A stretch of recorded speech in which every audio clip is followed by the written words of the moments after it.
taon-taon gumagawa talaga ako rito. Ito lang, dito lang talaga sa maliit na to. Nagsimula ang lahat ng mga halaman natin na itinatanim sa farm.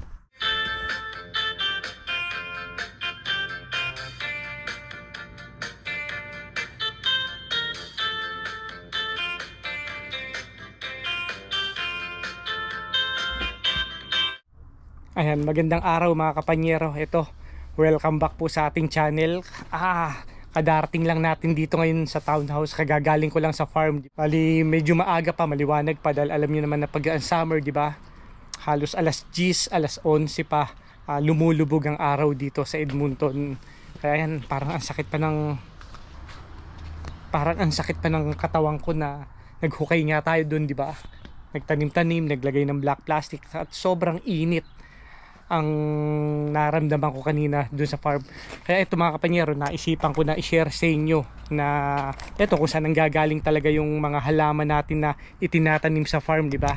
I-share ko lang sa inyo mga kapanyero. Ito, yan, mga naglalabasan na. Binibilang ko kanina kung ilan yung kailangan natin na maipunla, di ba?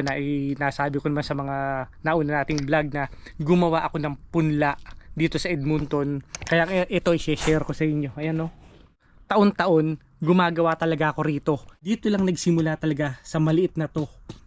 Nagsimula ang lahat ng mga halaman natin na itinatanim sa farm, di ba? Ayan, no?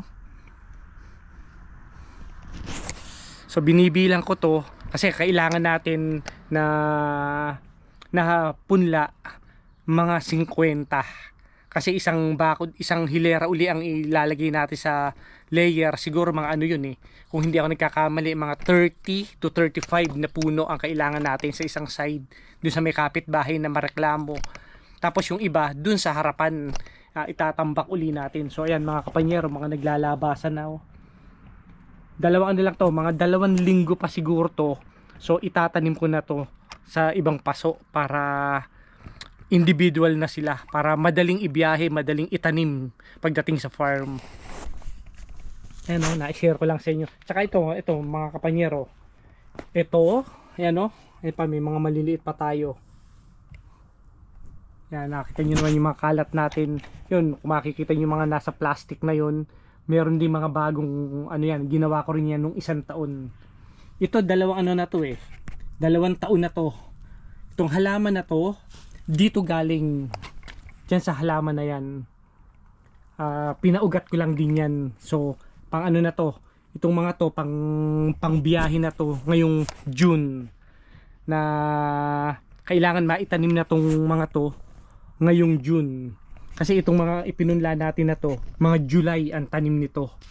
So yan, mga inire-ready ko lang din. Nakita nyo naman, ayan kaya na-share ko lang sa inyo na wala akong magawa. Kadarating lang natin, nag-iinat-inat dahil nga sa 1 oras na biyahe. Kaya naisipan kong i-share sa inyo kung saan talaga nanggagaling yung mga halaman natin na itinatanim, di ba?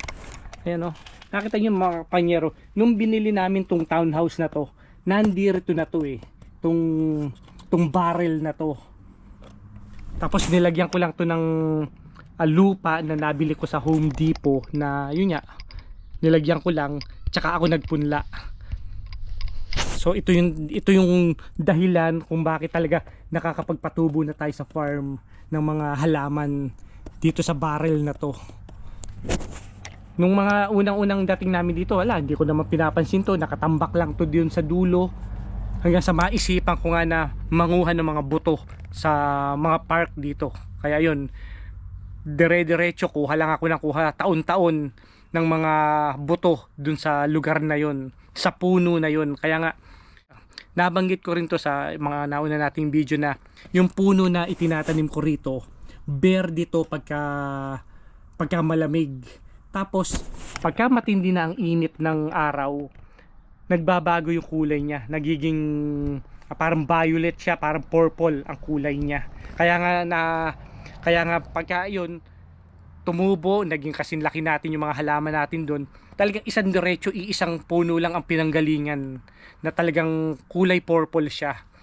Kaya ngayon yung iba nagpapalit na siya ng kulay kasi ang init kanina, pero pagka lumamig nagiging green ulit. Ganun ganun yung puno na yun. Kaya nga naisipan ko na nag-try lang ako magpatubo nun, tapos naging successful naman yung pagpapatubo ko. Dinire-diretso ko na puro yun yung naging puno. Tapos nakakasurvive naman siya pagka winter, bumabalik pagka summer. Kaya naisipan kong puro ganun. Pero maganda rin namang puno yun na ilalagay natin doon. Kumbaga may design din, may kulay, hindi puro green lang ang makikita natin doon. Kaya ang ganda. Sana sa mga 5 taon pa, magtuloy-tuloy na maging maganda yung farm natin, di ba? Ayan, oh. Natutuwa ako dahil nga, ayan, ilan na yung lumalabas, parang 40 na to eh. Kung makikita nyo mga kapanyero yan, oh, mga naglalaba sa maliliit. Di ba? At least wala tayong binabayaran, wala tayong mamatay man siya, hindi ganun masakit kasi wala tayong ginastos dahil nga galing lang yan sa buto, di ba? Ayan, oh. Hindi tulad nun, di ba, nabanggit ko rin yan na talagang ang laki ng gastos ko, ang laki ng pagkatalo ko nung unang 2 taong ko sa sa pagtatanim doon, kasi bili ko ng bili, wala akong idea kung paano ko bubuhayin, di ba? Tapos pagdating lang ng mga 3 buwan, nagbabrown na yung mga halaman natin nung mga unang-una. Kaya ang laki rin ng laki ng talo ko sa halaman. At least ngayon, ayan, at least pakuha lang tayo ng buto pagka. Tsaka ito nga pala, i-share ko lang rin sa inyo. Yung mga buto nga pala nito ng halaman na to, buto, di ba? Kukuhanin ko yan, ilalagay ko sa bottled water ko sa isang container. Ang pagkuha ko dito, 2nd week ng August or 3rd week ng August. Mangunguha na ako niyan. Yung mga malalaking, kasi yung mga buto nito may maliit, may malaki. So pipiliin ko talaga yung mga malalaki. Tapos ilalagay ko sa container. Tapos ilalagay ko sa rep ng mga 3 linggo. Ganun Ganun yung sistema niya. Hindi nga pala ito yung tipong pagkakuha mo sa puno, ilalagay nyo na rito. Hindi ganun yung proseso. Ilalagay natin sa rep. Doon lang sa huwag sa freezer, doon lang sa ibaba. Doon lang ilalagay ng 3 linggo. Tapos mga buwan ng September, bago yung kalamigan na, tsaka ko lang ililipat dito. Ganun nga pala yung proseso na yung una-una ko na nagtry ako ng konti lang siya. Parang siguro mga 50 puno lang, 50 buto lang, walang nabuhay. Tapos itrinay ko na sumunod na taon, itrinay ko na yun nga, ilagay muna sa rep kasi parang nabasa ko yung nabasa ko yung pagpapaugat niya, yung pagpapatubo niya na ganun pala yung gagawin. So itrinay ko nung 2nd taon na naging successful na ilalagay muna sa rep ng 3 linggo bago ilipat sa ganito. Tapos hayaan mo nang habang palamig na ng palamig dito sa Edmonton hanggang sa mag-snow, hayaan mo na lang rito. Tapos pagdating ng Mayo, makikita nyo na ganyan, mga naglalabasan na. Kaya naging successful din yung pagpapaugat natin. Ayan, no. Pero ito mga kapanyero, parang parang ito sa ngayon parang kokonti pa to. Kasi pagka nanguha ako ng mga buto niyan, talagang halos 1,000 buto. Kasi ka lang kuha ka lang ng kuha. Pag ibinuhos ko rito, 3 bottled water yan na puno. Na yun ang inilalagay kong rito.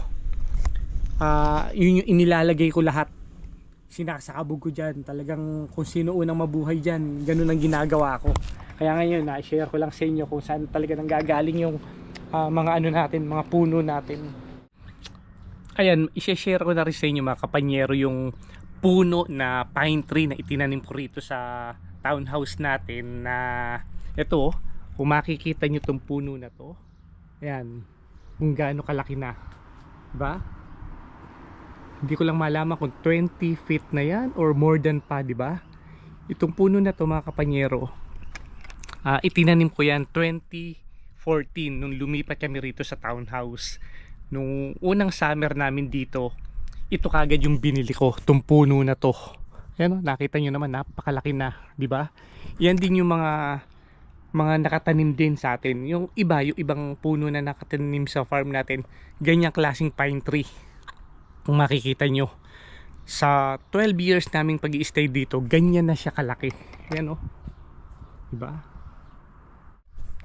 Mga ano lang mga 6 feet lang ang maging taas ng mga halaman natin doon na ganitong klase. Maganda ng tignan sa farm natin, di ba? Yan, oh, nakita nyo naman, ang laki, tuloy-tuloy, ang ganda ng pagkakatubo nito, di ba? Na sana sa yung mga tanim natin sa farm na ganitong klase magtuloy-tuloy. Pero marami, alam ko, ang ganitong klaseng puno na nakatanim sa farm natin, siguro may may mga 30 na ganyan dun sa may mga maliliit pa, dun sa hindi pa nalilinisang parte ng farm natin. Nandoon lahat yan, maliliit lang. Pero ito, nung itinanim ko to, siguro mga mga 1 dangkal na ang laki niya. Kasi nga, syempre mas maliit, mas mura, di ba? Nung lumipat kami rito, syempre ang mga kinukuha ko lang na presyuhan ng mga halaman, syempre yung mga mumurahin lang, dahil nga wala naman tayong mga budget nun, na open lang kasi to eh. Itong mansanas na to, siguro to, mga 8 taon ito. Kasi nauna kong itinanim to eh. Na ayan, to mansanas. Itong halaman na to, itong pinanggagalingan natin ng pagpapaugat na to, nandito na yan nung dumating kami. Syempre noon, di ba, mas maliit na halaman, mas mura. Kaya nga noon, halos 1 dangkal lang yan nung itinanim ko ng 2014, yung puno na yan. Kaya ngayon mga kapanyero, 2014, so 12 years na nakakaraan, ganyan na siya kalaki. Diba? Tuloy-tuloy lang ang paglaki niya. Ang bilis ng paglaki niya rito. Ayan, oh. Na sana yung mga tanim natin dun sa farm natin na ganyang klase, magtuloy-tuloy rin na ganyan din kabilis sana ang paglaki niya, diba? Kaya yan, i-share ko lang sa inyo na ito yung sinasabi ko na dun sa mauna nating video, na meron tayong pine tree na nakatanim sa townhouse natin na katulad niyan mga itinanim natin doon. Ayan, oh, laki, oh.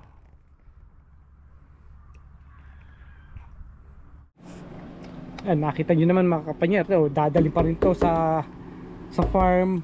Ito yung kayak natin. Ito, i-ready na rin natin to. Nakita nyo naman to, oh. Ang daming kalat dito, diba? Aayusin pa rin natin to. Ay, ang init. Kaya na yan, share lang mga kapanyero kung ano yung mga kaganapan naman dito sa Edmonton, di ba? Pagkagaling sa farm, dito naman tayo, mag-aayos-ayos tayo habang may liwanag pa, di ba? Yan, oh, ganda. Makita niyo, namumulaklak na to, oh. Kaya kung bago ka lang sa ating channel mga kapanyero, huwag nyo naman kalimutan mag-subscribe. Pakipindot naman nating subscribe button para suporta sa ating channel. Ganun din mga kapanyero, para pasubaybayan nyo yung talagang pagde-develop natin sa Deladinco Farm, di ba? Yan, malapit na, sunod-sunod ang punta natin, sunod-sunod ang pagde-develop natin ngayon doon, di ba? Na taon-taon may makitang pagbabago sa farm natin, di ba? Kaya yan mga kapanyero, maraming salamat. Hanggang sa muli.